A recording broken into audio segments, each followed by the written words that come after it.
এই বাড়িতে রায়হান নামে কেউ থাকেন? জি জি বাবা, 28 বছর আগে আমার মেয়ে মরে গেছে। ওদের আমার বাড়ি থেকে বেরিয়ে যেতে বল। অনেক কিসে অনেক কিসে ভেতরে আমি পানি নিয়ে আসি, আমি পানি আনি। আম্মা আমার তুমি ঠিক আছো?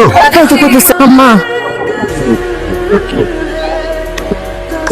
বাড়ির চৌকাট পার হইতে দিবে না, এখন একেবারে বাড়ির ভিতরে হামদাইয়া গেছে। কি হয়েছে? মন খারাপ? আমাদের এখানে আসাই উচিত হয় না শালু। কেন কইতেছো? মা কতটা কষ্ট পাচ্ছে। আল্লাহ যা করেন ভালোর সামনে করেন। মামা মামা, এই যে আপনার ভাইগনা রাতুল আপনার সাথে কথা বলবে। আসসালামু আলাইকুম। ওয়ালাইকুম আসসালাম। ভালো আছেন আপনি? ভালো ছিলাম, তোমরা আসার পর ভালো নাই। আসলে আমি কখনো মামা বাড়িতে আসি নাই তো, কখনো আপনাদেরকে দেখি নাই তো। ইমোশনাল গল্প তো ভালোই ভাবছো। আসসালামু আলাইকুম মামি। তোমাদের সাথে তো আমাদের কথা বলা নিষেধ, কাউরে আবার করো না। হ্যাঁ, তোমার সাথে যেমন কথা বলছি। না না মামি, কাউরে কিচ্ছু করবো না। এই বাড়িতে একমাত্র ভালো মানুষ হয়েছেন আপনি। আরে আপনি ওই জন্য একটা সরি, কোনো অসুবিধা নাই। না না, আমি জানি আমার মায়ের উপর আপনাদের অনেক রাগ, অনেক অভিমান, কিন্তু আমি কি করছি?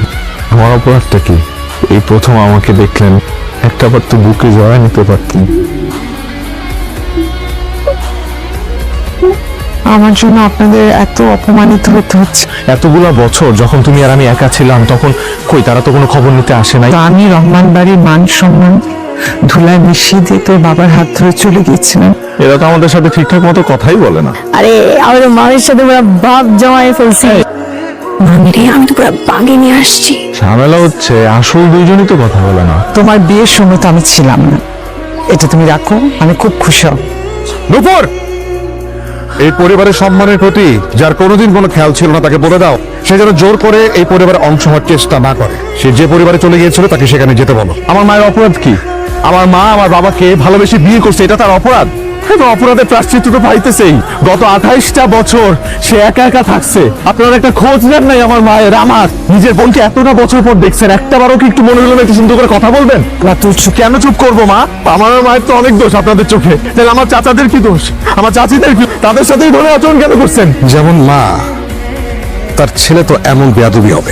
মায়ের সম্মান আঘাত লাগলে কোনো ছেলে চুপ করে থাকতে পারে না। এই কথা আমি বলতে চেয়েছিলাম। তোমার মা যদি পালিয়ে গিয়ে বিয়ে করে, আমার মা সেটা মেনে নিতে পারেনি। আমার মা স্ট্রোক করে মারা গেছে। 4 জন আমার মা মারা গেছে, তাকে তার পরিবারকে আমার এই বাড়িতে খাই দেব? বলো।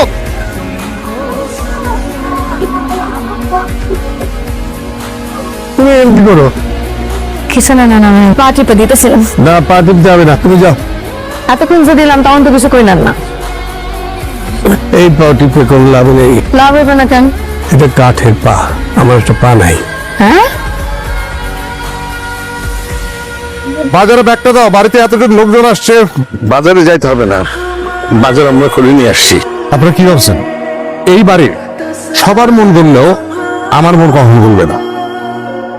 ফুফুরের ঘটনার পর আমাদের পরিবারে খালি দাদি মারা যান নাই, দাদির এই মৃত্যু সংবাদ শুনে দাদু অজ্ঞান হয়ে পড়ছিল। অজ্ঞান হয়ে পড়ছিল টিনের উপর, পায়ে সেপ্টিক ধরছে, পুরা পা কেটে ফেলতে হয়েছিল। এই ঘটনার কারণে আমাদের পুরো পরিবার অনেক বড় ধাক্কা খাইছে।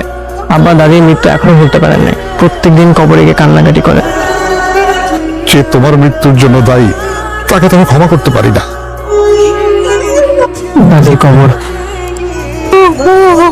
তুই কি কবরটা শেয়ার করে ফেরার সময় কবরটা একটু ছুঁয়ে আসবে।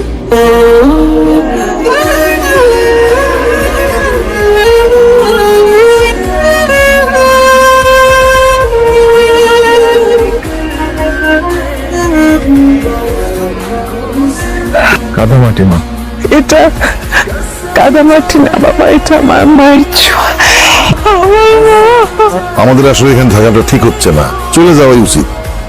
রাতুল, রাতুল, তোরা নাকি চলে যেতেছিস? এই বাড়ির মানুষের সাথে কোনো চেষ্টা করে কোনো লাভ নাই।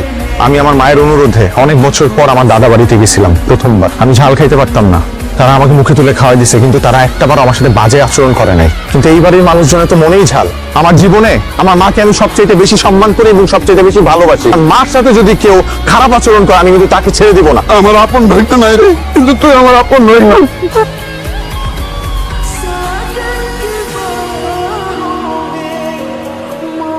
আমরা কালকে সকালেই চলে যাব। আমরা চলে যেতেছি। আজকে আপনাদের কোথাও যাওয়া হবে না। আমরা তো বাস ঠিক করে ফেলেছি। আমি যখন বলেছি যাওয়া হবে না তখন হবে না। ঈদের আগের দিন ঈদ না করে অতিথি চলে গেলে গৃহস্থর অমঙ্গল হয়। সবাই কিন্তু ভিতরে যা, ভিতরে যাই বলে দিছে আজকে যাওয়া হবে না। ব্যাগ দাও, ব্যাগ দাও। নানা ভাই, আমি কিন্তু এই বাড়িতে প্রথম দিন আসার পরই বুঝছি আপনি বলেন ভালো মানুষ, কিন্তু আপনার পোলাটা একটা পশ্চাৎ। তাড়াতাড়ি চল, তাড়াতাড়ি চল। কোথায় যাবো? আরে গরু কিনতে যেতে মামা তোর জন্য অপেক্ষা করতেছে। লোক তো আমার দিকে তাকাই না, মনে হচ্ছে আমি মানুষ না, একটা কেঁচো। আসো। ঈদ মোবারক। ঈদ মোবারক। নানা যান, সালাম দাও। টাকা আছো কেন? ঈদের দিন তুমি সালামি দিবে না? সালাম করতে হবে তো। Thank you. আসসালামু আলাইকুম। আপনার কাছে আসতে না ভয় লাগে। এখানে আসার পর একটা বারের জন্য কাছে ডেকে আমার সাথে কথা বলেন না তো, তাই কেমন জানি একটা ভয় কাজ করে। যদি পারেন আমার মাকে একটু মাফ করে দিন প্লিজ। নানা জান, আমার মাকে মাফ করে দিন, হয়তো আপনার সাথে আর কোনোদিন দেখা হবে না। তুই আয় না ভাই।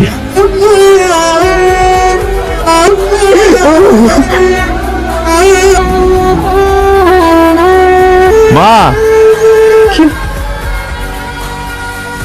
মাকে দে। এটা আমার মায়ের গয়না। বাবা, আমার এই গয়না লাগবে না বাবা। আপনি একটাবার আমার নামটা ধরে একটু ডাকবেন, আমি আর কখনো আপনার এখানে আসবো না। একটাবার আমার নামটা ধরে ডাকবেন বাবা, প্লিজ।